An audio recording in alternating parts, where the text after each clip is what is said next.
every media copied the nonsense of other media. They wanted to stay in the narrative. They wanted to produce fake news. I met a lot of people who were imprisoned, tortured, and beaten by right extremists organizations, for example, the Azov Battalion. So everything is in the files. But Western press doesn't quote the files. They don't want to know. They want to follow NATO narrations and NATO propaganda. The complete surrender under NATO propaganda is in front of our eyes. Because the European Union is run by transatlantically corrupted elites.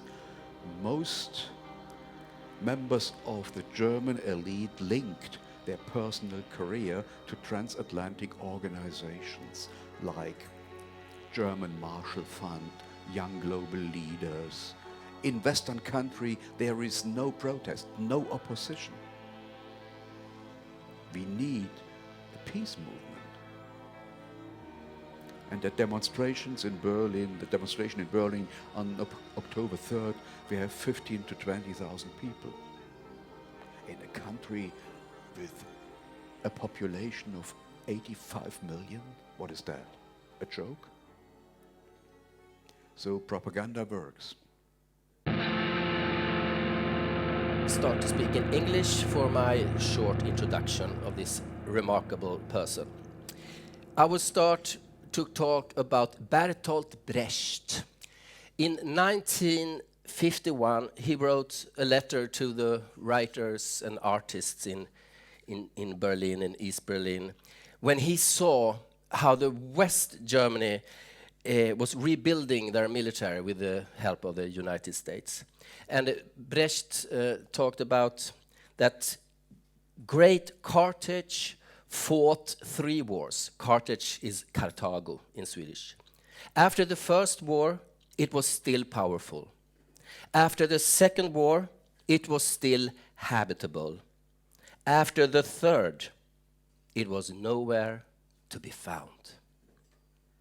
And Patrik Baab and Bertolt Brecht sees Germany as a coming potential Carthage.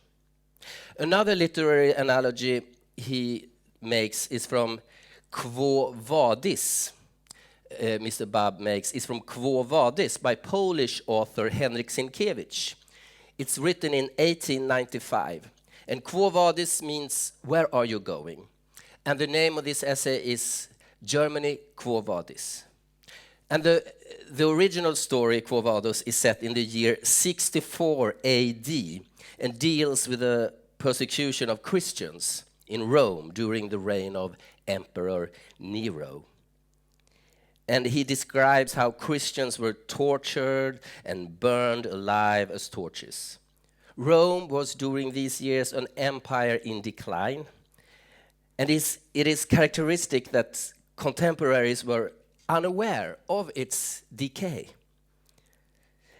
However, internal and external violence is obviously a characteristic of falling empires.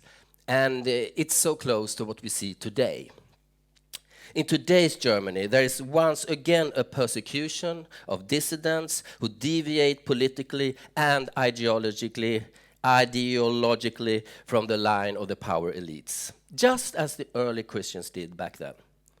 Today, we are not literally burned, but we get punished in other ways. Dissidents lose their jobs, they lose their status.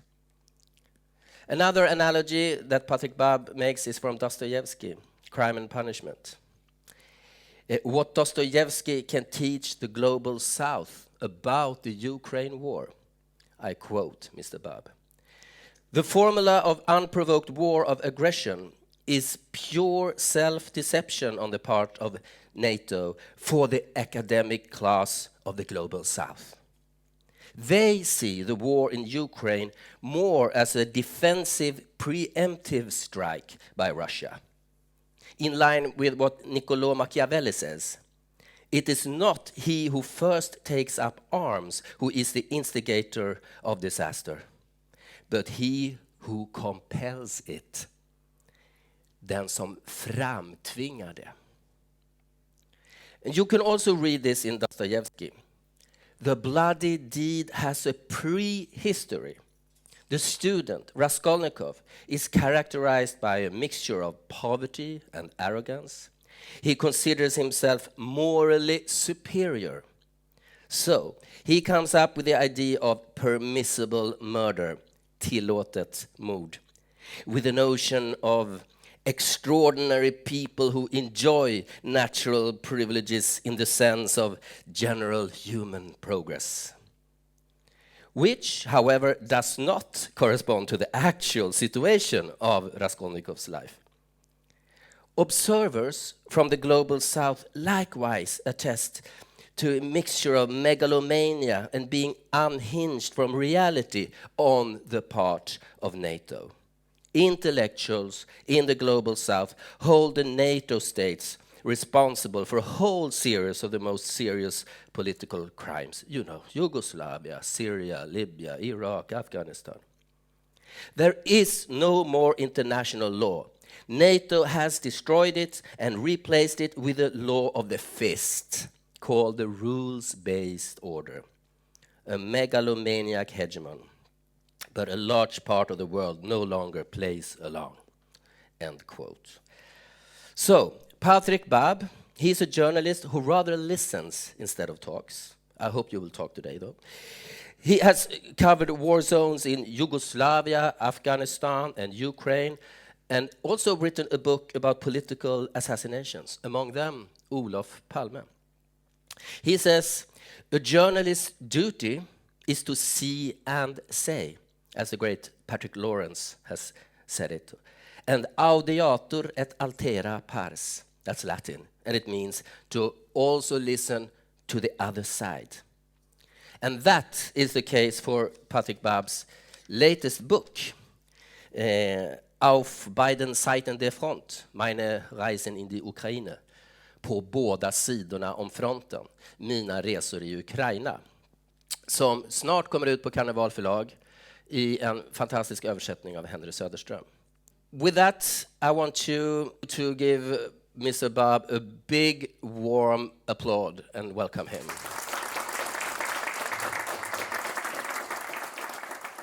So, there we go. So, Patrik, the question that comes to mind is, it's a narrative, it's a picture you paint of the world situation, of the war, that's so different from what we hear in our media.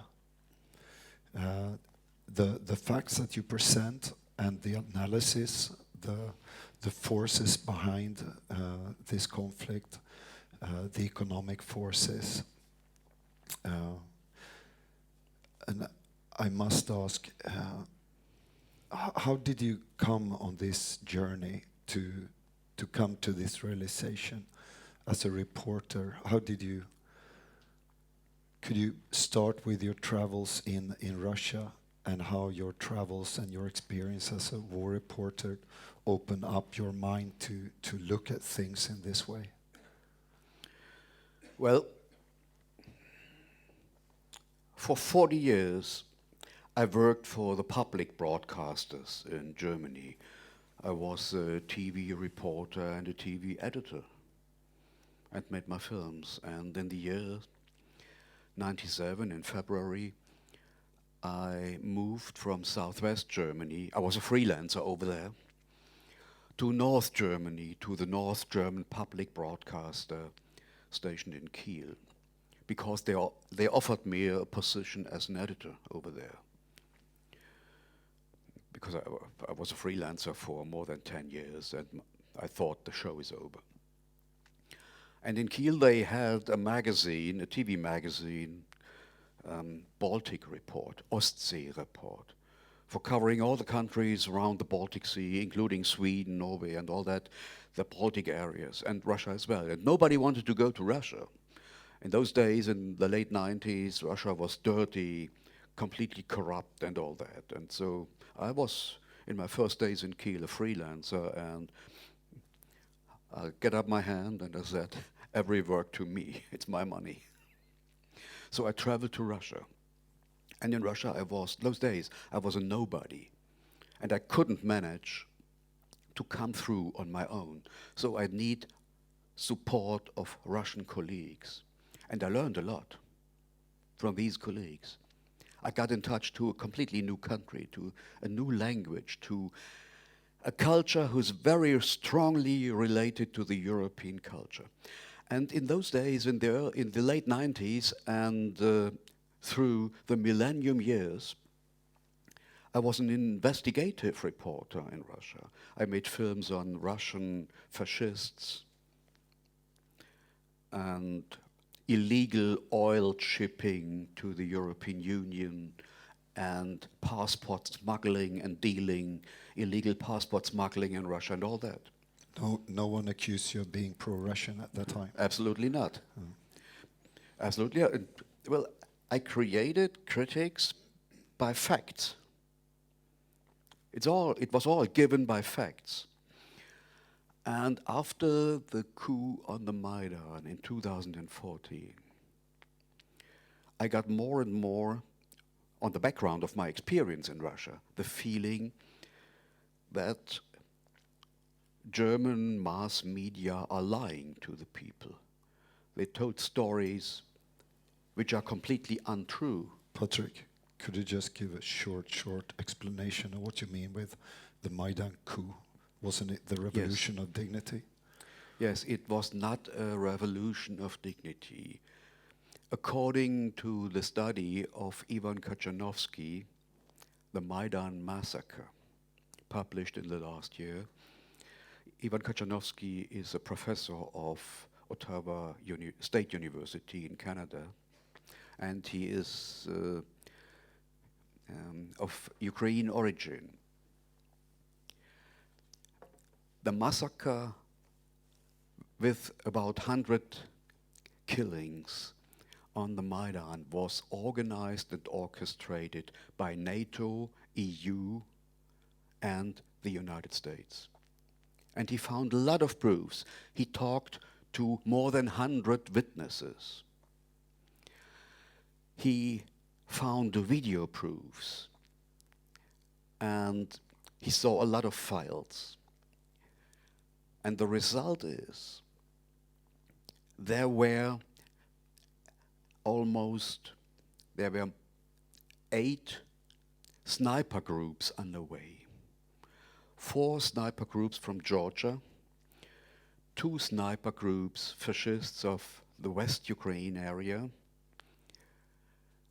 and 1 sniper group of Poland and 1 sniper group of Lithuania. In each sniper group, 10 well-educated and trained men, professionals. There were discussions between EU diplomats and Ukraine militant fascists on the ground in Kiev. And the fascists asked the EU diplomats, it was a negotiation like on a market, what do you think how many assassinations we need to make Western European governments to bring in a position to overthrow the legally, democratically elected president of Ukraine, Yanukovych? And Western diplomat says, oh, about 100. And this was the result on the Maidan. We had 100 dead bodies. The fascists did exactly what they were told by European diplomats. So some European diplomats must have blood on their fingers. They are deeply involved. And this was a coup in the very night before Yanukovych was kicked out of office. The foreign minister of Germany, those days, Steinmeier, discussed with Yanukovych. And at the same time, his ambassador in the German embassy in Kiev discussed with the leaders of Ukraine fascists. And they came up in military uniforms, and they told the diplomats, if you don't want to press out Yanukovych, we have so many weapons, we will start a shooting. And do you want to tell me Steinmeier didn't know that? That would be very unusual. So this was a Western orchestrated coup.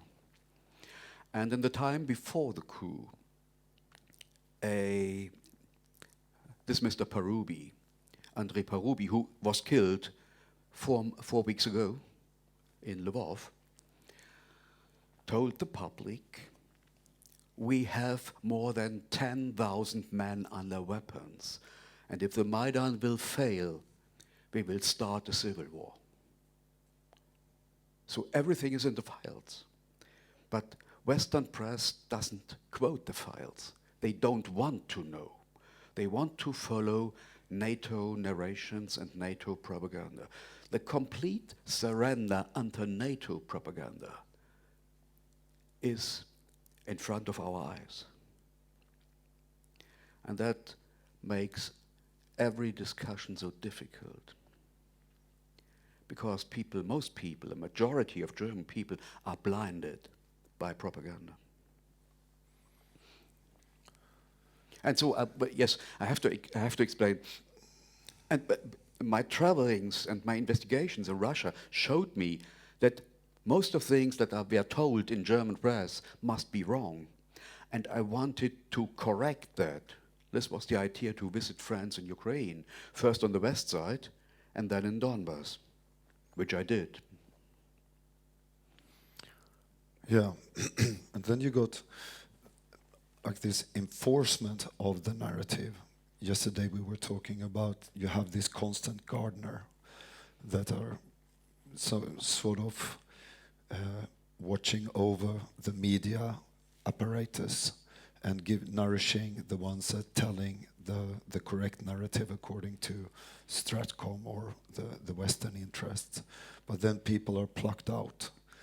The ones that are not following the narrative, they are excluded from having access to the public.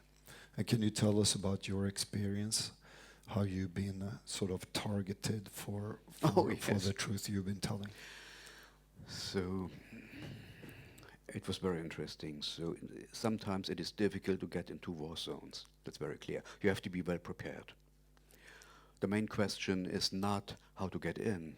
The main question is how to get out alive. And you have to prepare for that. So you need accreditations, permissions of all kinds from Russian authorities or Ukrainian authorities. That's very clear. And my way of investigating is I'm creating always a structure, a covered structure of my own. The result of working in Russia for 25 years is that I have sources on my own. I have partners on the ground. And I'm always in touch to those partners. And I was passed from one hand to the other. Somebody knows somebody who has a car in Lugansk or Donetsk. Can you hire them for me? Where can we meet? And all that. So I have a covered structure under the view of the authorities. And so we got in September 2022.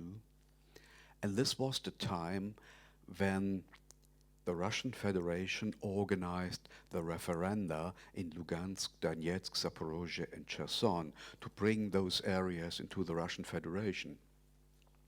And I was seen by Russian television. They showed me standing and making interviews at the polling stations. And so the narrative of the German press was, this guy must be not a reporter, but an illegal poll watcher of Mr. Putin. And, well, the authorities asked me to join a press conference, and I agreed. I didn't think about that.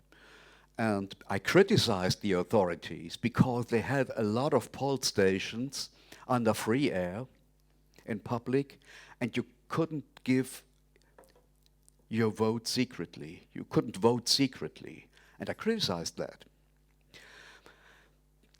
But you have to keep in mind, I couldn't manage to find one single person who was against joining the Russian Federation. And you have to keep in mind the real situation on the ground since 2014. In Lugansk and Donetsk, we had, up from April 2014, 2 separate republics. And they were under fire, under shelling from the Ukraine side for 8 years, with more than 14,000 dead bodies, a lot of children. And those people felt threatened. They said, we want peace, but the only way to peace is inside the Russian Federation. We cannot have peace with our murderers. And in the areas that belonged to the central government in Kiev, parts of Donetsk, for example, Melitopol and Mariupol, Zaporozhye and Cherson, I met a lot of people who were imprisoned, tortured, and beaten by right extremists organizations, for example, the Azov Battalion. The Azov Battalion were stationed close to Mariupol to show the local people the force and the fists of the central government. And they felt suppressed, and they wanted to make their luck inside the Russian Federation. And the second point is, the Ukraine central government, the coup government after 2014, made laws against the rights of the Russian minority in eastern Ukraine. Russian was not a state speech anymore. And the third level is, since the year 2000, 2005, the standard of living in the Russian Federation grew up, and at the same time, the standard of living in Ukraine fell down. And many families in eastern Ukraine have relatives in Russia, and they observed that exactly. And everybody thought we could have a better life in Russia. And these are things which is not covered by the Western press. And that's the background. Everybody wanted to go into the Russian Federation. And I couldn't manage to find a single guy who was against Russia. Later on I found somebody, but they don't fight a war for that. And that's the point. This is not informed about in the West. Yeah, Probably I could answer the question, but I don't know. Yeah, It's not my role. So, okay, so yes. I heard from Glenn Deason that before the coup 2014, Yes. there was 20% of the population in the whole of Ukraine that wanted to join NATO. Yes. So there was Not more. no It's a minority. popular. It wasn't a popular opinion. And these people are located in the Western Ukraine, who were part of the Austrian-Hungarian Empire until the end of the First World War, but not located in the eastern part of the country. Because everybody in the eastern part of the country, this is a steel region with hardworking people, and this region was given from Russia to the Soviet Union of Ukraine in 1922. Originally, those are Russian men and women. Yeah. But I was also wondering about, maybe you want to tell us that about this narrative control. What happened to you Oh, yes. later on I forgot in to answer, I Germany know. Yes. in response to your reporting Yes. in Ukraine? So I was named as a poll watcher of Mr. Putin and the best friend of Mr. Putin and a Russian propagandist and all that shit. Well, those journalists didn't do their job. They have to prove the original information. One single phone call to Moscow would have been enough to bring things clear. Is this Mr. Baab a poll watcher? Just send me your list. Nobody did. But every media copied the nonsense of other media. They wanted to stay in the narrative. They wanted to produce fake news. So I lost 2 teaching assignments at university. At universities, a private university in Berlin and the state-run university in Kiel, for being a poll watcher of Mr. Putin. The teaching assignment, the contract at Kiel University was already signed. And I pressed charges against the university and went to the legal court. And I won. And so kicking me out was declared illegal.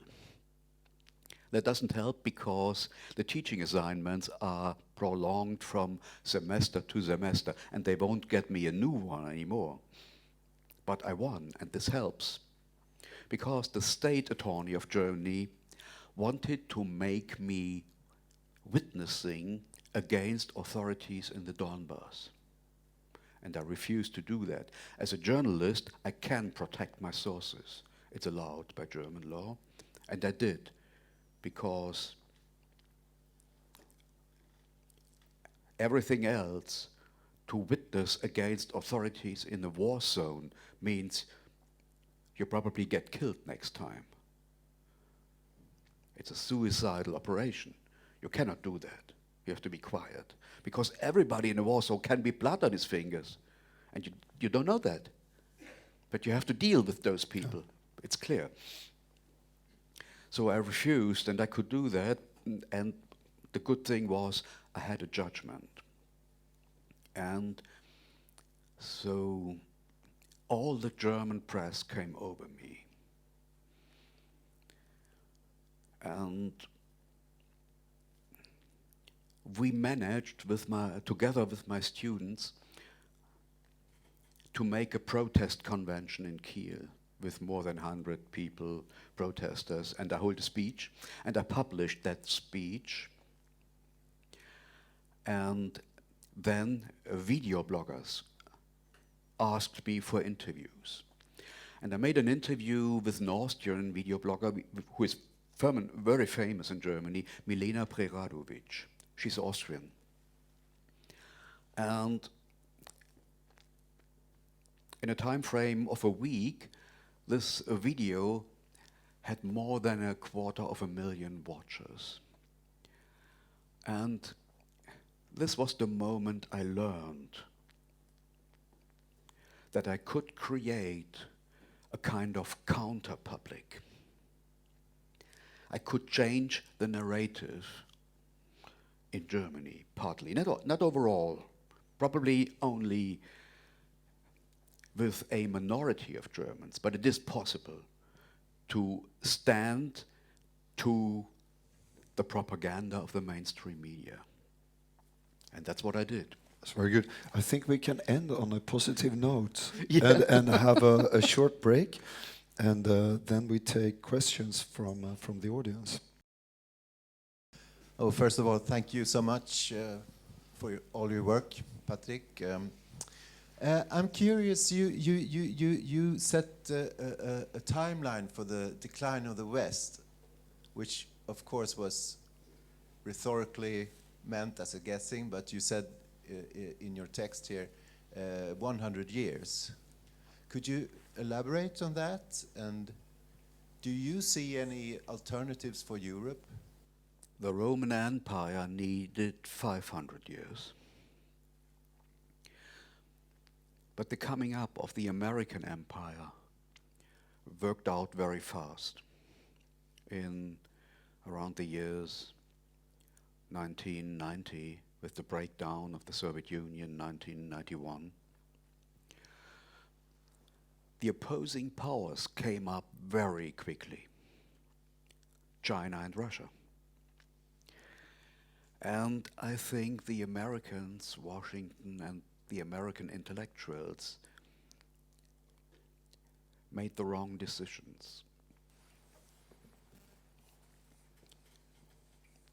Their approach to attack Russia on Ukraine soil and to bring Putin and the Kremlin into a trap in Ukraine, which is written in files of the Institute for Statecraft in 2014, and the Institute for Statecraft is closely linked to the MI6, was the wrong decision. Because this way they brought, as you told yesterday evening, they brought Russia and China closer together. And for both sides, this is a successful combination. So for the Chinese, they have a mineral storage and a resource storage in the north. And for the Russians, they have a backing for industrial products, cars, and microelectronics, digital resources in their south. It's a pretty good combination.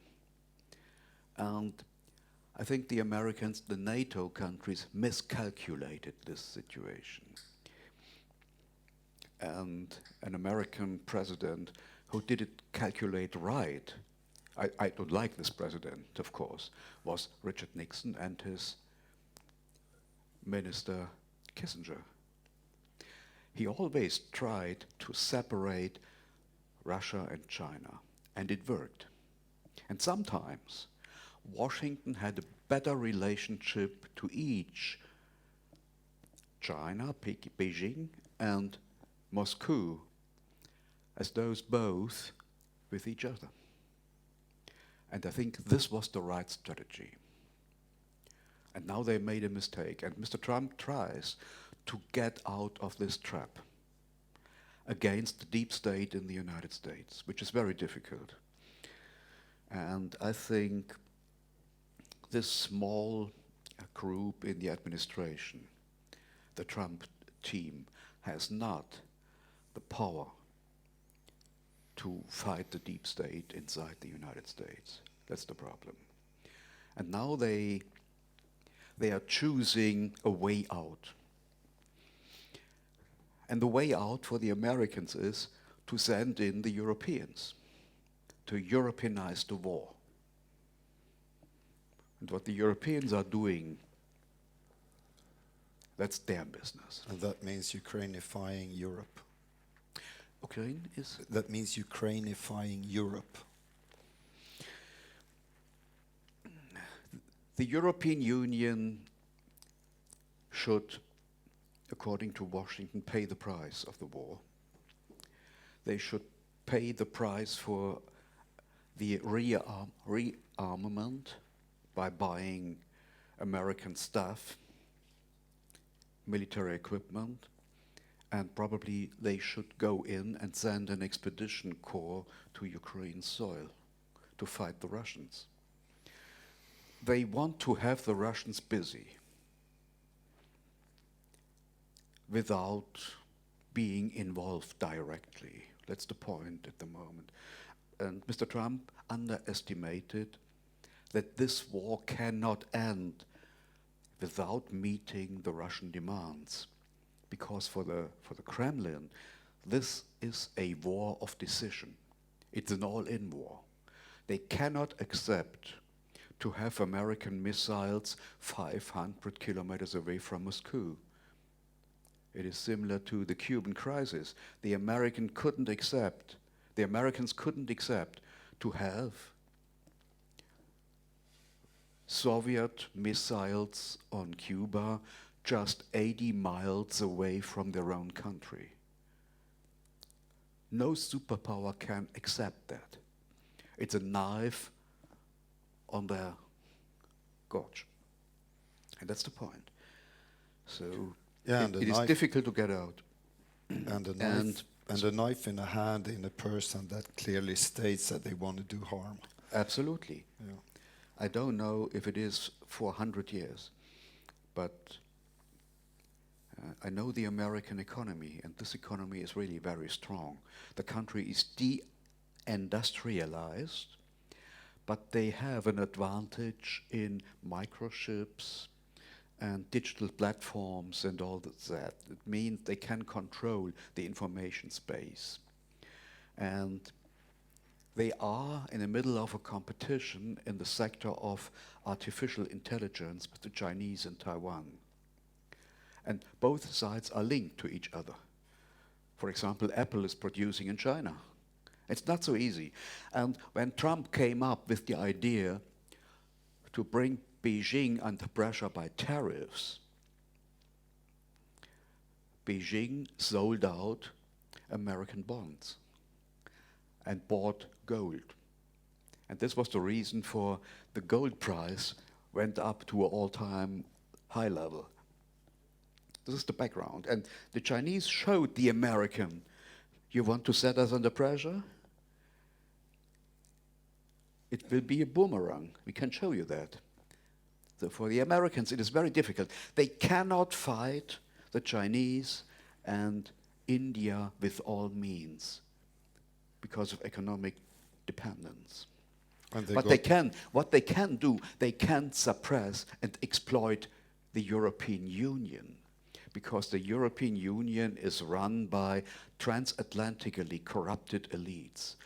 Most members of the German elite linked their personal career to transatlantic organizations like German Marshall Fund, Young Global Leaders, organizations like that. Our finance minister, our chancellor, well, BlackRock melts, it's very clear. Yeah, just one final point on that, and then the next question. Yeah, okay. Another advantage that the United States has is they got natural resources. They got their own energy in Canada, Yes. and on their own soil. Yes. So they would survive a war in the Gulf. Mm-hmm. So, but if there starts a real war in the Middle East, and all these energy resources are hit and abolished or shut down for a couple of years, Europe will be gone. Yes. China might survive with Russian resources, but Europe will be gone. But America could survive that. And we have this file of the RAND Corporation, which was published in 2022.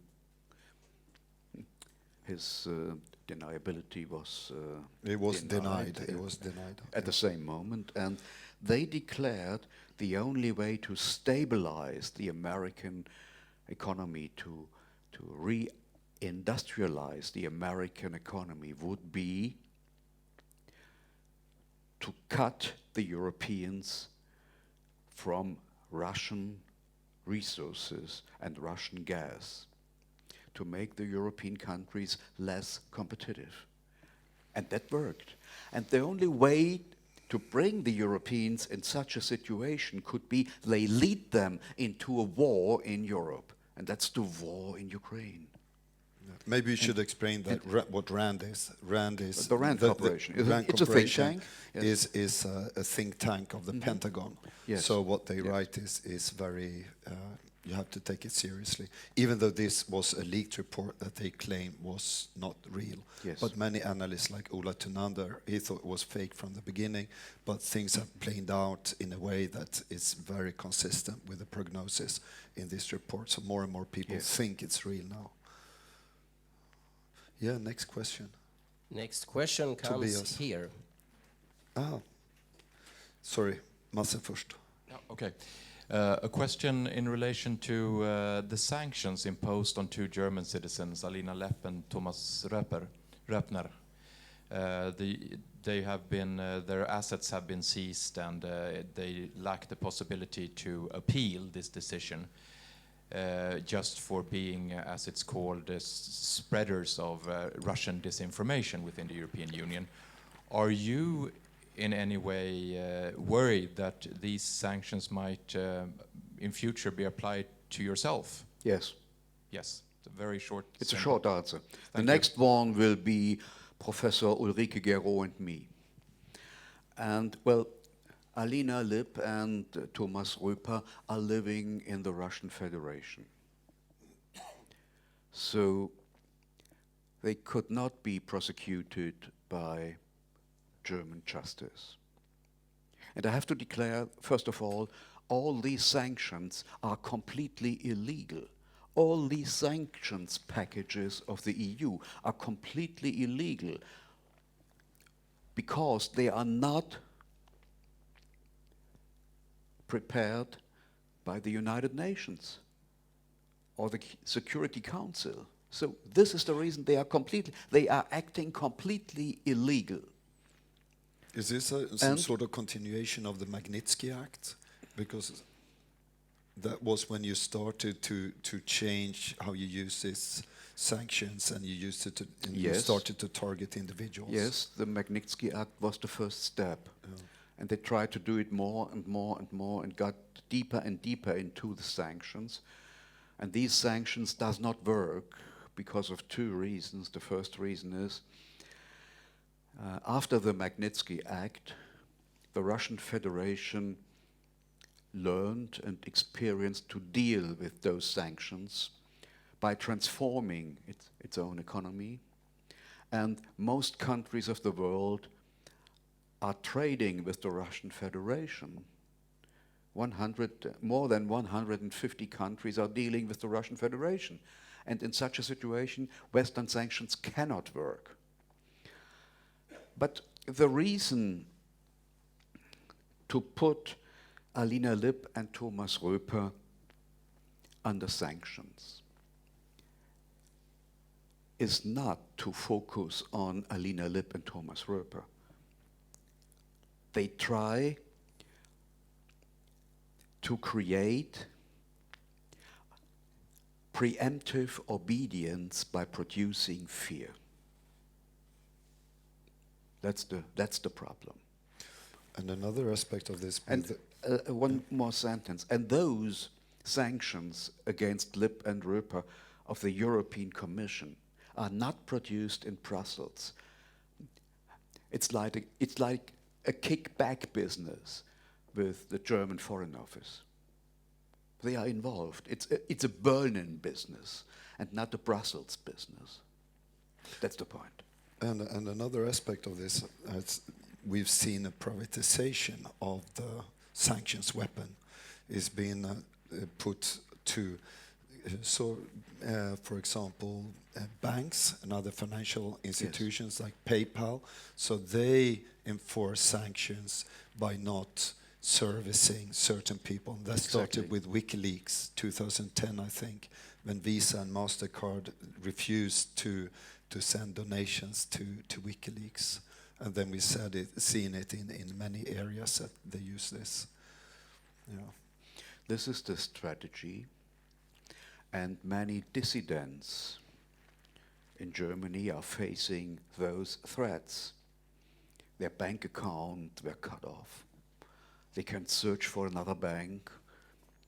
They were kicked out from their companies. They even kicked out Anna-Lena Lip's mother from the bank stopped servicing her. Ulrike Guerreau was kicked out at the Bonn University and lost in front of a court, and I was kicked out as well. The irony of the history is now I have a lecture assignment at an American university. It's completely crazy. As we said before, you're part of the American intentional brain drain of Europe. Yes, I'm part of the brain drain. They're stealing you from us. So Okay, we next have a question. new question. Tobias. Yes. You mentioned that you, when you went to the Heart of Darkness in September 2022, I mean the Donbass, you found the Russian soldiers and others to be polite and friendly.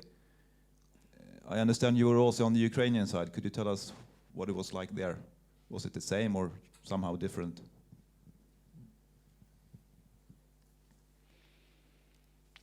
I have friends in Western Ukraine that I met for the first time in Russia, and later on they ran a farming business near Kust at the Carpathian side. And I lived with them in the farming house, and I got in touch to many people, and really many people said, we don't want to get into a war with Russia. Those people have other problems. International companies were buying black soil, and it got harder and harder for local farmers to run a profitable business. And the result for those farmers is they are sending their sons into smuggling, cigarette smuggling, across the border to Romania is a very beloved business. Other sons were sent to Russia or to the European Union or to Great Britain as illegal workers, truck drivers on construction sites and all in the prostitution, all that, to make money. And the third group joins the right extremist militias because they are paying very well. The average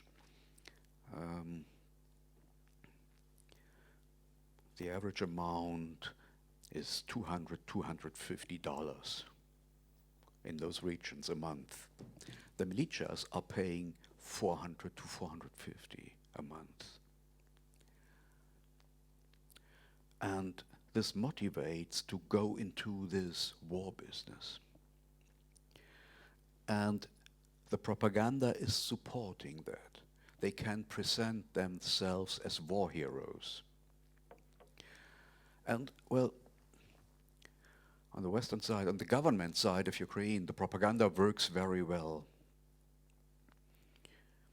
in the media and in public conventions, at demonstrations. Fascist groups are everywhere.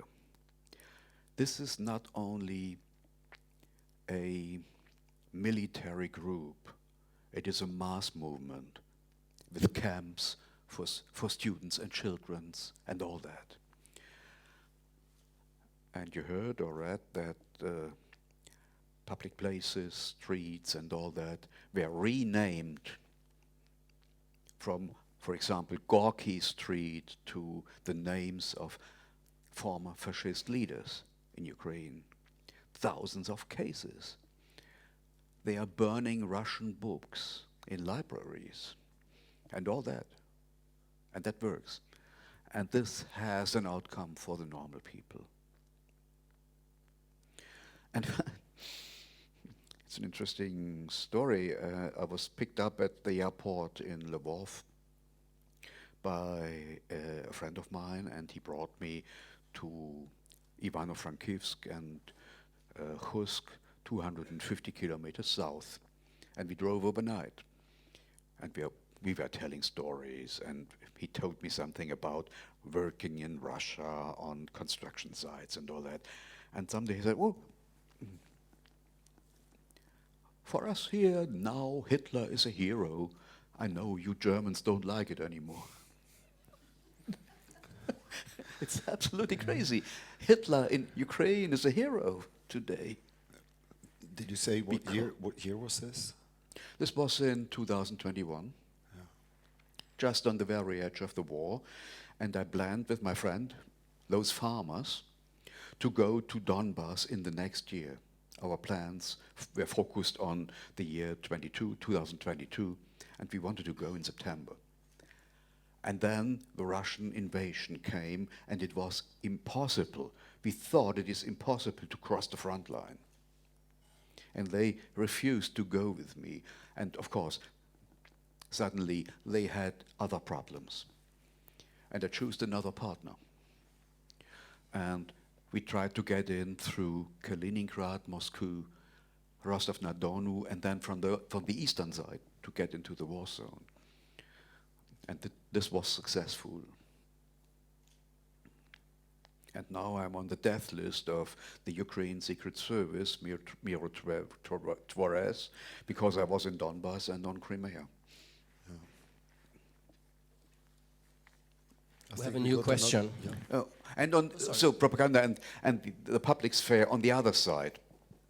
I talked a lot to the people in Donbass, and a lady told me, we also were Ukrainian people.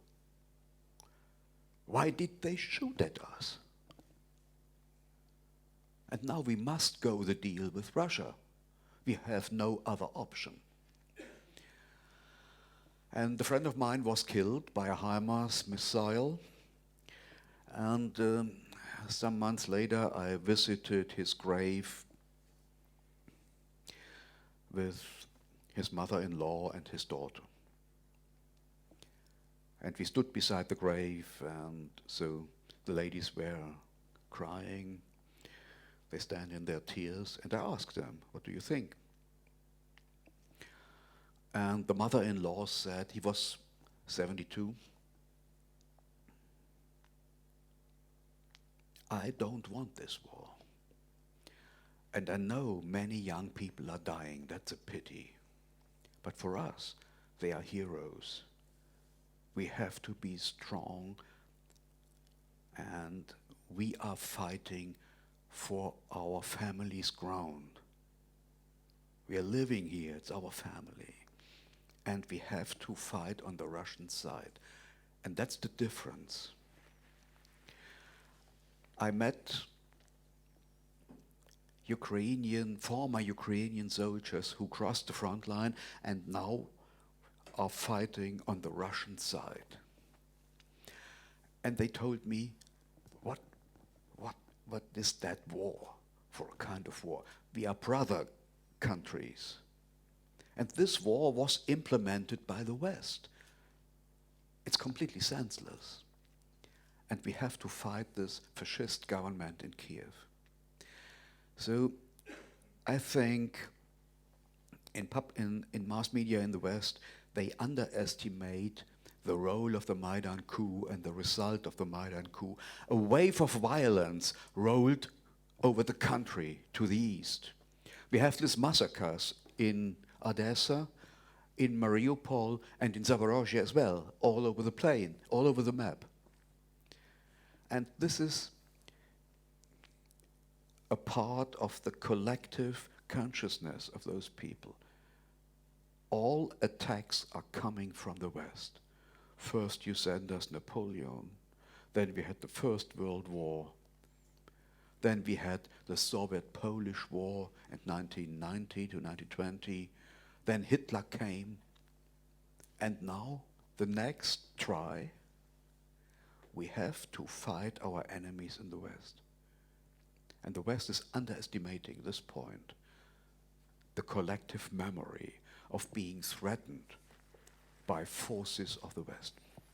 I remember seeing a woman from an American think tank, I don't remember which one, but it was in the beginning of the war, maybe summer 22 or 23, and she said that, well, now these economic sanctions doesn't seem to bite, so what we have to do now is send more body bags back to the Russian women so that they will dethrone Putin. Yes. So that's, that was a calculus. This is absolutely an American idea. Yeah. They think this will work. But the Russian people will support the Kremlin more and more if they get under pressure from an external side. This is a tradition. They fought Hitler and they had 27 million dead people in the end. And they went on. Yeah, it's very strange, and as you say, I haven't been to Russia in a long time, and I was there just as a casual observer. But when I follow Russian news, and as you said, I don't see any hate from the Russian side. They look at Ukraine and what's happening as there is sick people that got mentally like some default in the brain, and they have to deal with this. You was warned at school because you told the truth to a student, and the truth is Russian people and the Donbas people are feeling threatened by the West. They see themselves in a defensive position, not in an offensive position. Well, I discussed in Donetsk 2 years, in late 21, and a young soldier told me, Putin is a traitor. He started this invasion up north. We needed the Russian power and the Russian army right here, directly in the Donetsk region. He followed the wrong advice. This is the position of the people. Putin came too late. He should have sent the Russian army in 2014. We waited for 8 years. They are not suppressed. They felt liberated by the Russian army. It's for Western understanding, it's difficult to understand. But this is the perspective of those people. Yeah, definitely. That's my impression from what I heard from reporting from that area, definitely. We have another question. Well, my question is in relation to the announcement of the Nobel Peace Committee yesterday, where they gave the award to please Trump and to prepare for invasion of Venezuela. And if you do some research for 5 minutes, you will found it out. And of course, this committee, they gave the Peace Prize to Kissinger, so that's not a surprise. But that time, there was a revolt. 2 people resigned from the committee, and they were heavily criticized. But now it's kind of like the shattering class.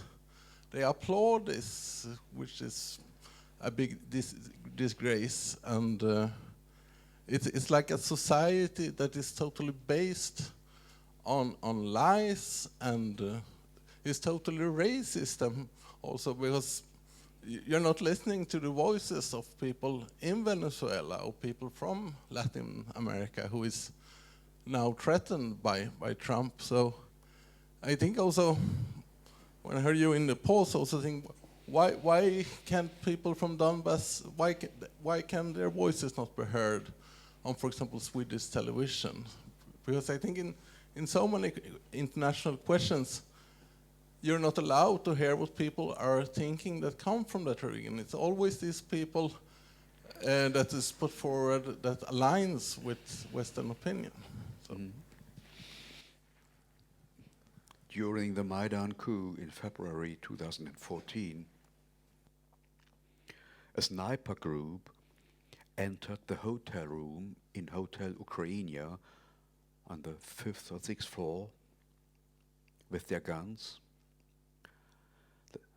A room of German television.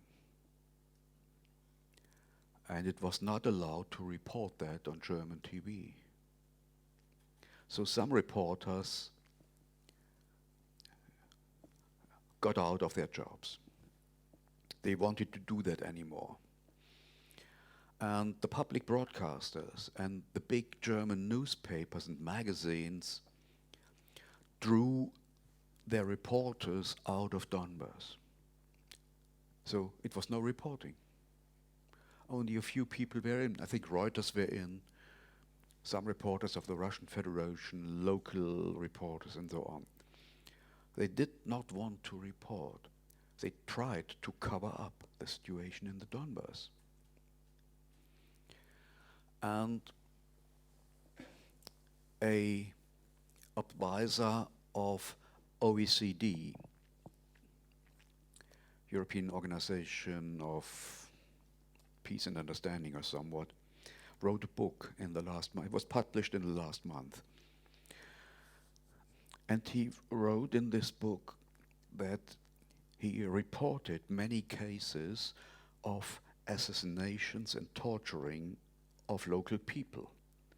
And it was not allowed in this organization to make this public. You're talking about Benoit Yes. Paré. Yes. Yeah. Yes. Yeah. It's an interesting book, I think. And this is the situation. It is part of a strategy. This war strategy has three parts. The one thing is the war at the front line. The civil war following the year 2014, and then up from April 2014, the war between Ukraine and the separatist republics of Lugansk and Donetsk, and then the Russian Federation in the beginning of 2022 entered this war. And the second level is the economic warfare with sanctions and all that. And the third level is the propaganda war. And the media prepared and the NATO prepared this propaganda war by covering up the whole situation and the real situation. And that made me so dangerous because I was in. And I could compare the narrative with reality. And they didn't like that. And most press agencies all over Europe, I think, especially in Germany, and most newspapers and all broadcasters are involved in this propaganda machine. Because the journalists are receiving money for that, what they are doing. And the one who don't want to follow the narrative will be kicked out. It's a completely easy mechanism. It is difficult to make a man understand the truth if his salary depends on his not understanding. Upton Sinclair. Exactly. Written down in 1934. Okay. That's Upton Sinclair, and that's right. And that's the point. And I don't want to commend the decision-making of the Nobel Prize Committee. So I think you Swedish people know best what to do with those guys. But it looks like they all are part of this propaganda machine. The Norwegians. And the Norwegians, yeah. So Sorry. we can't do anything. Next question. Yes. Hello. I thank you very much for everything you have said and shared with us. I would like to say that from the very beginning of this Russian special operation in 2022, I thought I knew a lot because I had studied very carefully, and I was thinking, okay, now this is going to go pretty fast because of this brother people thing, and most Ukrainians are going to see that Russia is trying to help them, and the other Ukrainians that are so into NATO and so into the West, they are going to understand that they're being exploited. And Putin has much stronger weapons and a stronger military, and so this is going to go pretty fast.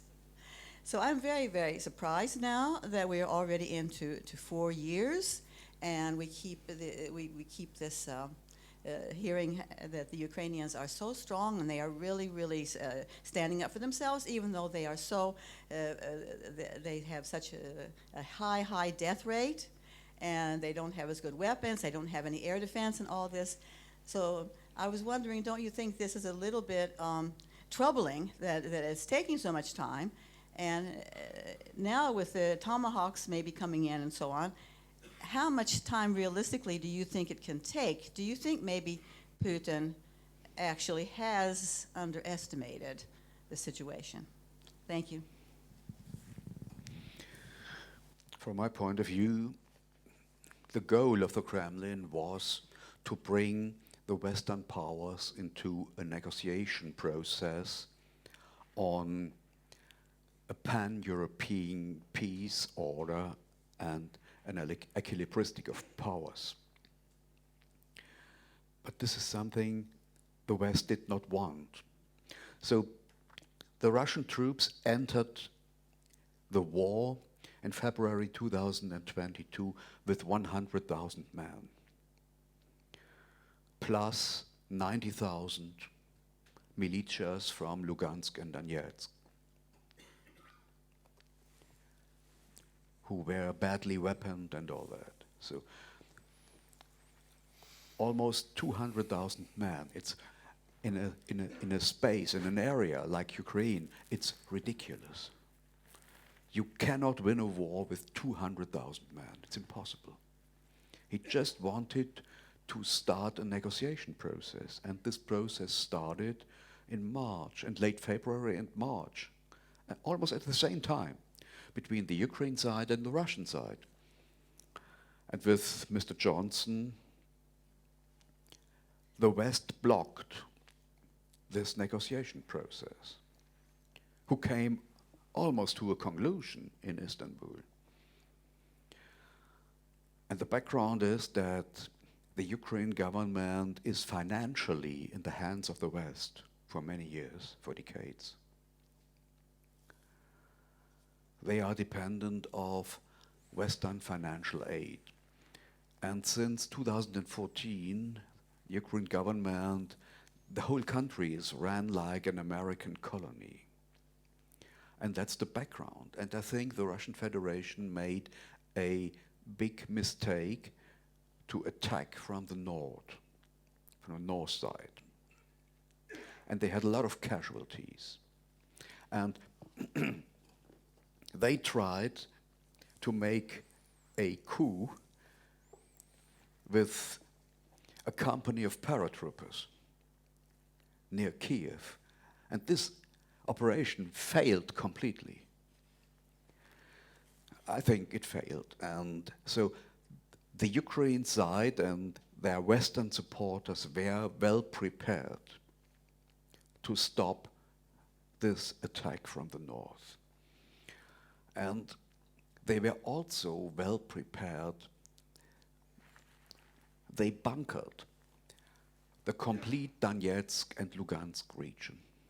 So it is very difficult to attack those bunkers without having many casualties. And that's the background. And then the Russian Federation mobilized more troops, and now we see more than 700,000 Russian soldiers. So they made mistakes, but I think they learned from those mistakes. And the strategy and tactics of warfare changed completely during this war. In the beginning, it was not a drone war. It was a war with tanks. And now we have a train and missile war. Just one point.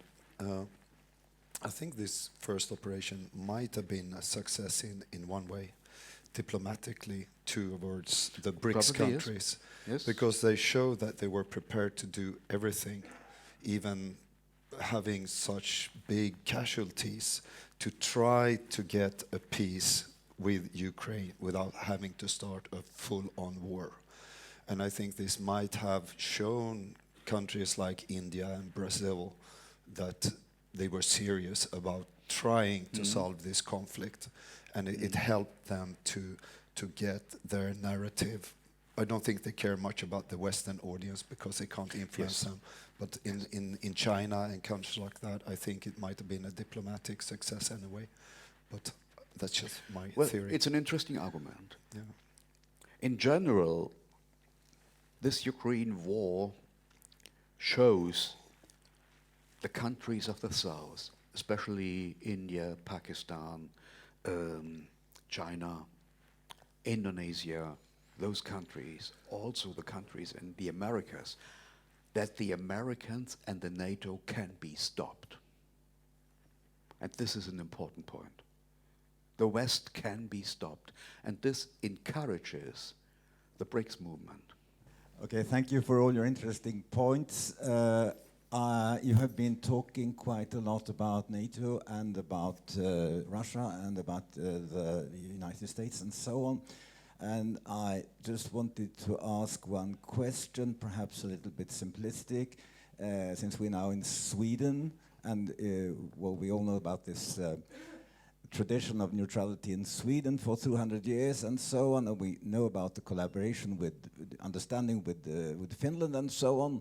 And I was interested in knowing your opinion about this sort of Scandinavian Nordic voice. Is there still such a voice? There is next week an interesting conference in Gothenburg about possible collaboration between the Nordic countries and so on in this situation. So Finland decided brusquely, suddenly to join NATO, and Sweden, the Swedish politicians followed this very quickly, no debate and so on. So I would be interested in knowing your opinion about this sort of Scandinavian Nordic position within this NATO situation and so on. Thank you. With an American friend, Robert Harkavy, who was in his active days a professor for political science at the Pennsylvania State University, I investigated the Palmer case with other political murders. Robert worked for the SIPRI Institute, Stockholm International Peace Research Institute, during the assassination of Olof Palme. And according to NATO documents, Palme was killed because he wanted to meet Mikhail Gorbachev in Moscow in spring 1986, and he wanted to discuss the possibility of a neutral Scandinavia and a nuclear-free zone in the center of Europe. And for the leading powers of NATO and the NATO secret services, this was too much. And in international affairs, those days, Palme was an absolute authority because he separated from the interest of the United States and, well, he was an authority in bringing peace to the world. And I think this was a reason to kill him. Robert Harkavy was not only a professor of political science, he's still alive, he's now retired, living in Florida, and he was for 10 years in the Reagan area a senior advisor to the Pentagon. And every week he had a meeting, partly in Langley at the CIA. And he told me, up from the early 80s, the SEPO, the Swedish Secret Services, had an office in the building of the CIA. This was completely unknown to me. And he laughed. You don't know that? It was his experience. He saw that and he discussed with those Swedish people operating over there.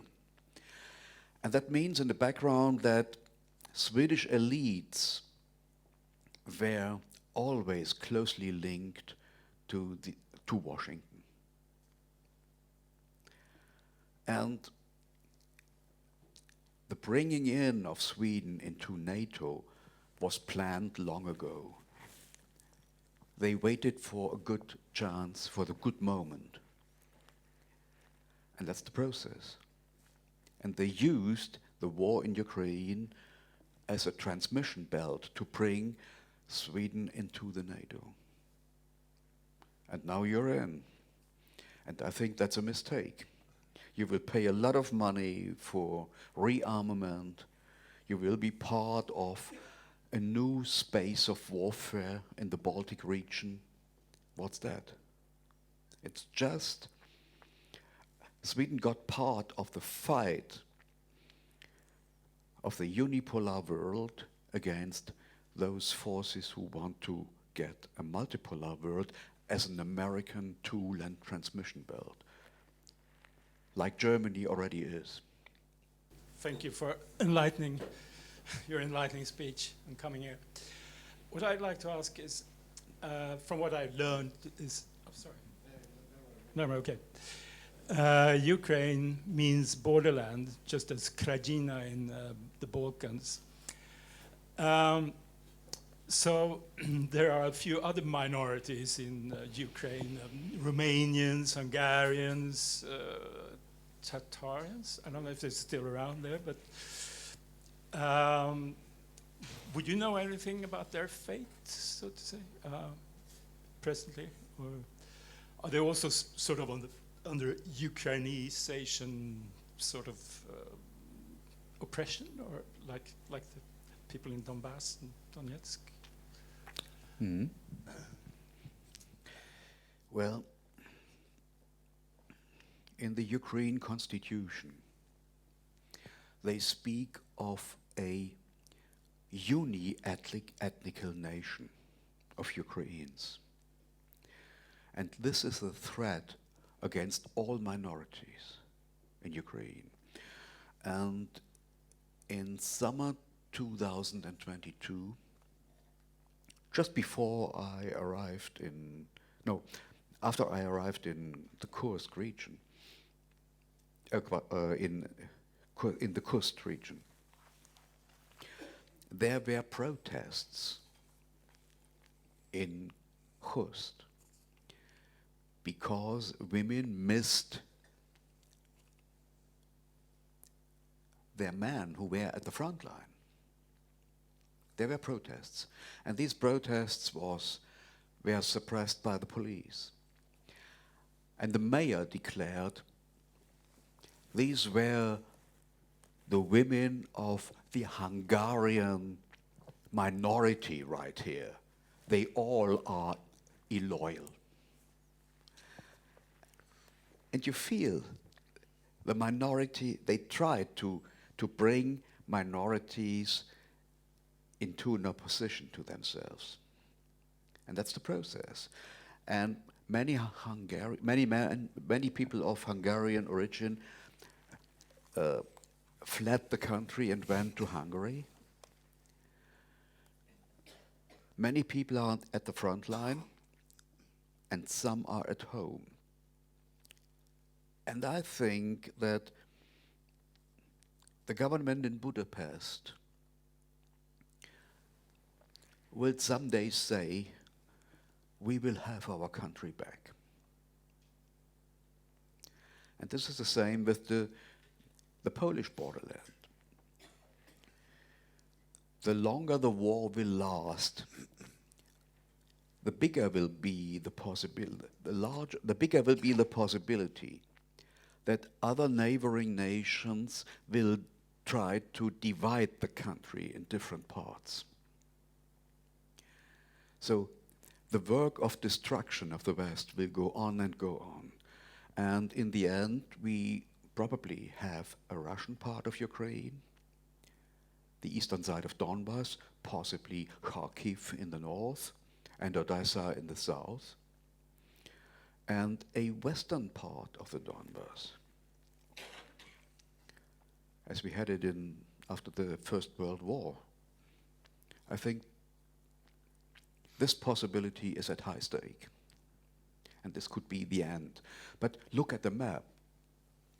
West of the Donbass and to the Carpathians, this is flat land. You don't have a natural border. And that means you will have fightings all the time between two sides, both sides. And now, well, they brought us in a really difficult situation. It's almost impossible to find a way back to peace in such a region. And now you have hatred everywhere. Every family has victims. And this makes things worse, to find a way to peace. Yeah, that's all. Can I try to make a more positive, positive end note? I told you this is the best way of self-destruction of the West. And try to share the perspective of somebody in India, or in China, or in Kazan or Vladivostok, or in Indonesia, or in Vietnam. Those people love to see how the West is digging its own grave. And well, every taxi driver in New Delhi or Colombo understands this Ukraine war. And at the editorial boards in German press, they can't or they don't want to understand, because they get money, they receive money for their not understanding. That's the point. They are part of the whole war as a part of the propaganda war. But, well, I have to say I'm really pessimistic if the transformation from the unipolar world to the multipolar world will stay peaceful. I think we are in a process in a century of new wars. And also on the very edge of a nuclear Armageddon. Because we are led by idiots. Look those people into their faces. Check Miss Baerbock. What can I see? What do you want me to say to this woman? I have no idea. Yeah. So, I'm sorry. I hope this transformation to the multipolar world will be peaceful, but I have no hope, because in Western country there is no protest, no opposition. We need a peace movement. And the demonstration in Berlin on October 3rd, we have 15 to 20,000 people. In a country with a population of 85 million, what is that? A joke? So propaganda works.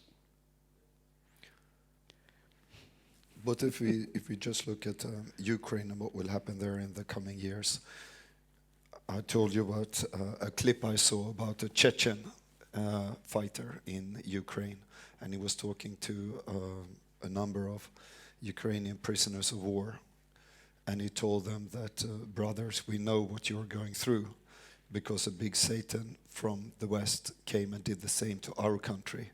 They manipulated us and made us fight against our own interest. Yes. And now we're back to Russia and we're happy, and you're welcome to join us.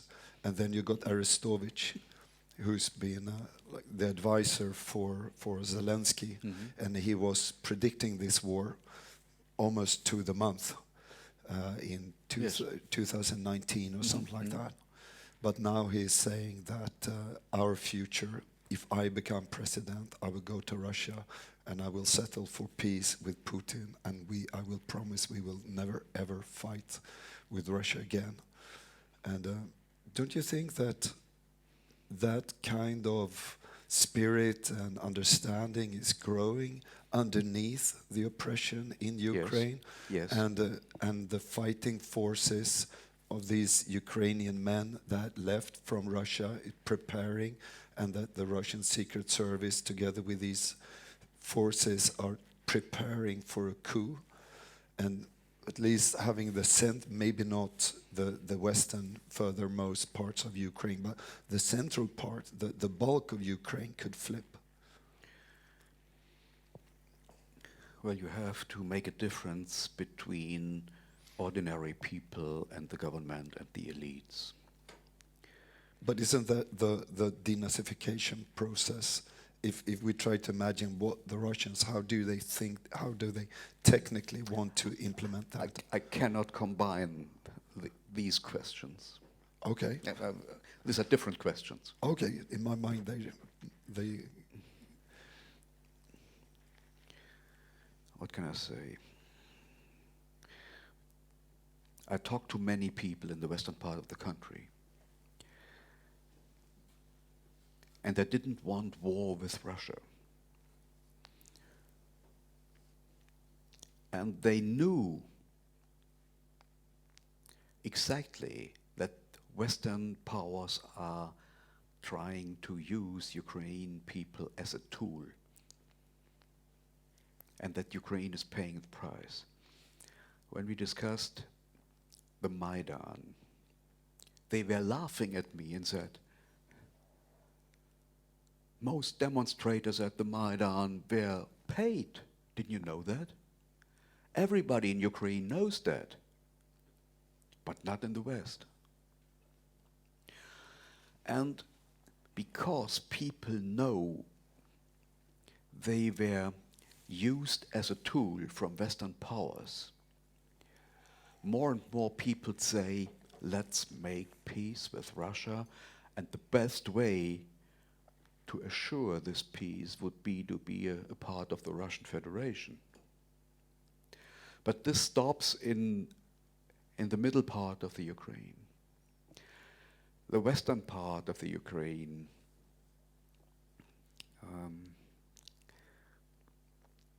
has not a Russian tradition.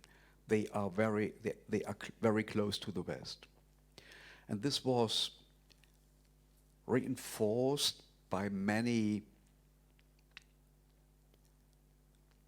traveling workers who came to the European Union to make their money. They want to have open borders to make their money.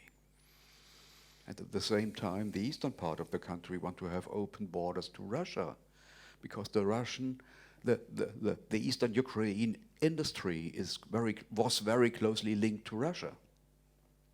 They want to make their money with the Russians.